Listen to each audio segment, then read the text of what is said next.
Yo guys, magandang araw. Ito nga pala yung update dito sa amin. Naglinis kami kahapon. Yan, kung makikita nyo, naglinis nga kami pero ang duming tingnan.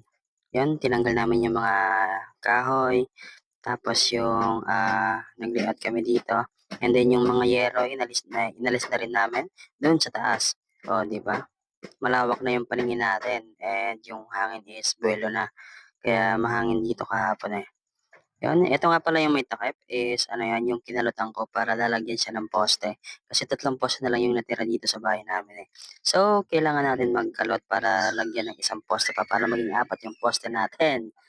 Yun, shoutout nga pala sa utol natin na si Christian na nagpahiram ng ladder. Di ba? O yan. Hindi natin matatanggal yung mga yero niyan kung hindi tayo pinahiram ng ladder. At ito na naman yung bakura natin. Yung ano natin, nilagyan natin ng bakod. Yun, kung makikita nyo, malawak na yung paningin natin. Nawala na yung mga yero. O, di ba? Yun, shoutout kay Nana sa asa natin, nabuhay pa pala.